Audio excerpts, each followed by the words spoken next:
What's up guys, Jean with ADV Moto. We just got to spend a couple of weeks with Suzuki's all-new V-Strom 800DE.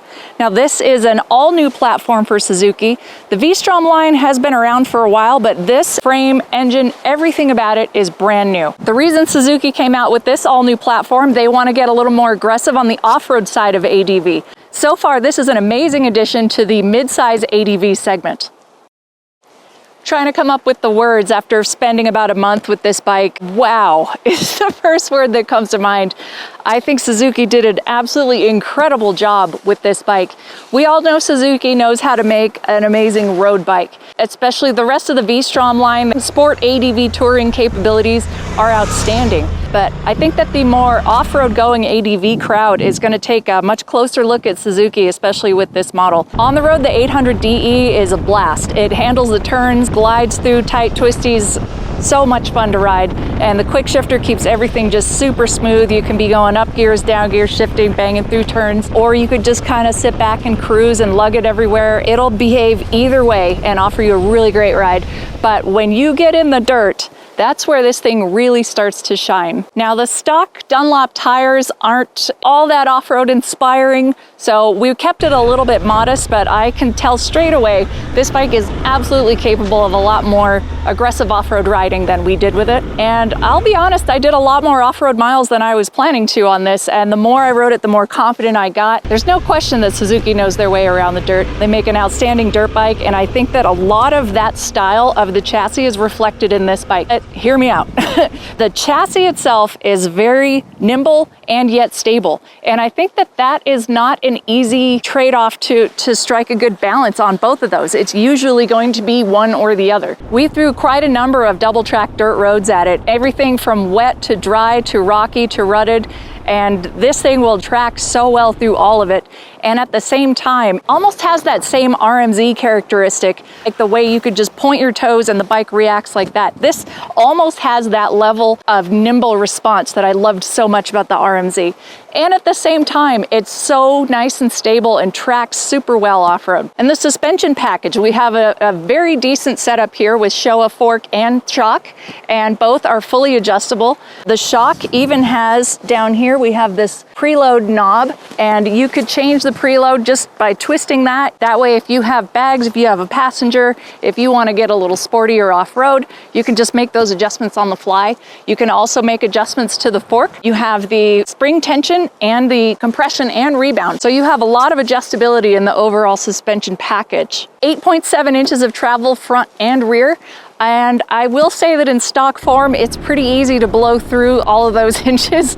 We've bottomed it quite a few times. I tried adding a little bit more spring tension to the fork to see if it could hold up a little bit better. But because you have all that adjustability, I think that there's a lot that you can do. There's a very high ceiling there.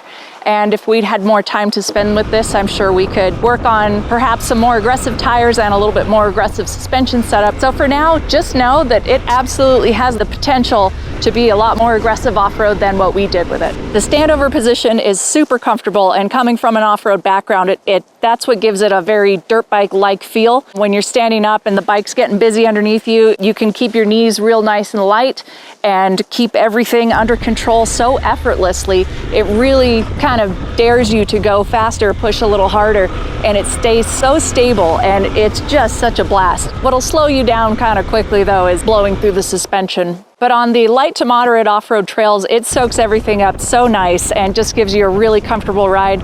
I think even if you were sitting going through this stuff, you'd still be going pretty well. Talking about the onboard electronics package. Now, the 800DE is not going to have all the bells and whistles that something like the Triumph 900 line or the 890, the 901s.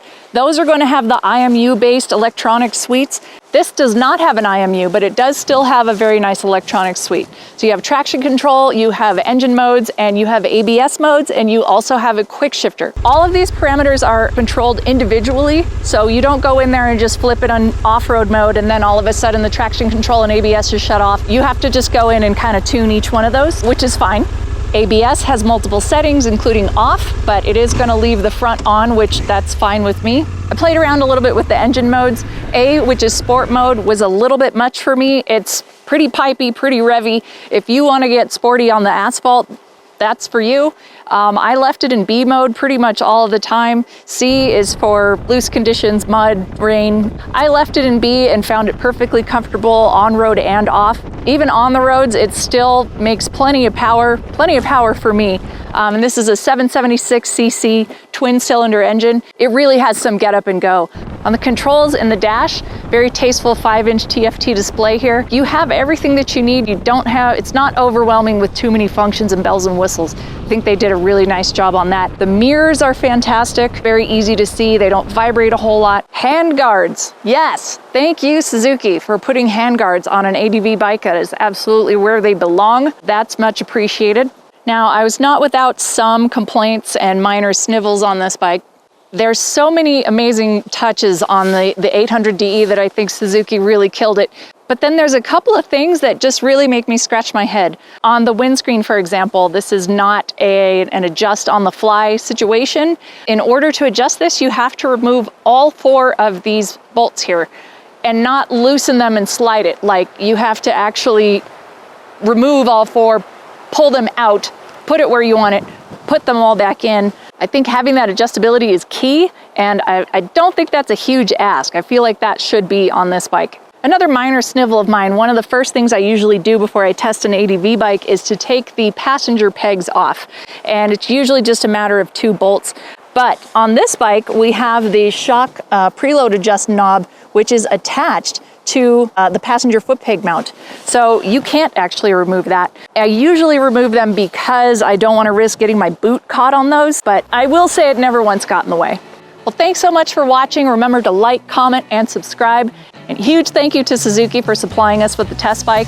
I had such a blast on this bike. I think that they really hit it out of the park on the 800DE. I think we have a very solid new player in the mid-size ADV segment.